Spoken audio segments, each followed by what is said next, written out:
लोकसभा में राहुल गांधी विपक्ष के नेता हैं, एलओपी, और कांग्रेस के बड़े नेता हैं, पूर्व अध्यक्ष भी रहे हैं। राहुल गांधी प्रधानमंत्री मोदी की नीतियों की आलोचना करते हैं और विपक्ष के नेता होने के नाते ये उनका अधिकार भी है कि सरकार अगर कोई काम ठीक से नहीं कर रही है, उनकी कोई नीति अगर उन्हें लगता है कि देश के हित में नहीं है, तो सवाल उठा सकते हैं। लेकिन बड़ी बात यह है कि राहुल गांधी जो ये सवाल उठाते हैं, संसद से ज्यादा संसद के बाहर उठाते हैं।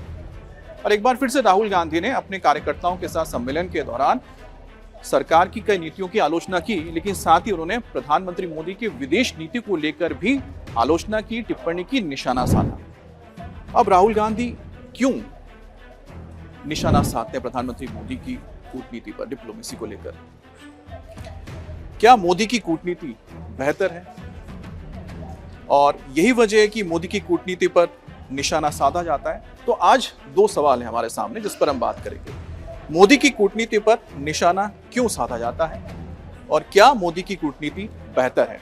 अब इन दो सवालों को जानने के लिए कुछ और सवालों के ऊपर हमें गौर करना होगा। पहला है, विदेश नीति का दृष्टिकोण क्या है? अब कंपैरिजन जब हम करेंगे तो हम जाहिर सी बात है कि कांग्रेस और इस वक्त एनडीए बीजेपी की सरकार के लिहाज से किया जाएगा। और 2014 से पहले किसकी सरकार थी? यूपीए की सरकार थी, कांग्रेस की सरकार थी, गठबंधन की सरकार थी। और 2014 के बाद एनडीए यानी कि बीजेपी गठबंधन की सरकार है। तो दोनों ही सरकार के दौरान विदेश नीति का दृष्टिकोण क्या रहा? दूसरा सवाल हमारा होगा, किस देश के साथ कैसे रिश्ते हैं? ये सवाल भी जानना जरूरी है। पड़ोसी के साथ संबंध कैसे हैं? पड़ोसियों के साथ हमारे संबंध कैसे हैं?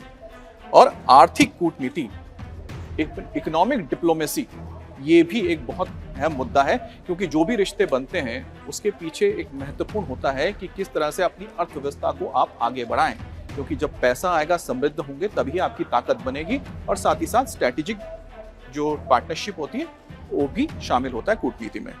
तो ये वो सवाल है जिस पर हम आज जवाब लेंगे, तो साफ हो जाएगा जो हमारा मुख्य सवाल है कि मोदी की कूटनीति पर क्यों निशाना साधा जाता है और क्या मोदी की कूटनीति बेहतर है। जाहिर सी बात है कि 2004 से लेकर 2014 तक यूपी की सरकार के दौरान मनमोहन सिंह प्रधानमंत्री रहे और 2014 के बाद नरेंद्र मोदी आए और उन्होंने पदभार संभाला बतौर प्रधानमंत्री, अब भी वही हैं।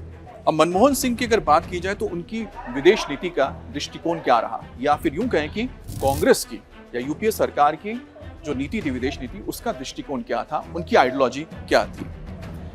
आर्थिक विकास, इकोनॉमिक डेवलपमेंट, वैश्वीकरण, ग्लोबलाइजेशन, स्ट्रैटेजिक ऑटोनॉमी पर जोर दिया गया था। तीन मुख्य विषय रहे जिस पर जोर दिया गया। जाहिर सी बात है कि आर्थिक विकास, इकोनॉमी को बढ़ाना था, इसलिए दूसरे देशों के साथ जो रिश्ते आपको बनाने हैं उसमें बिजनेस बहुत, कॉमर्स बहुत अहम मायने रखता है। ग्लोबलाइजेशन जब करना है तो अपना मार्केट भी खोलना पड़ता है। दूसरे देशों के साथ संबंध जब करेंगे तो चाहेंगे कि एफडीआई आए, फॉरेन डायरेक्ट इन्वेस्टमेंट आए। जब 2014 में प्रधानमंत्री मोदी आए तो उन्होंने इन सभी को कायम रखा, विदेश नीति को कायम रखा, लेकिन साथ ही उन्होंने मल्टी अलाइनमेंट, एक और इसमें अपना दृष्टिकोण जोड़ा।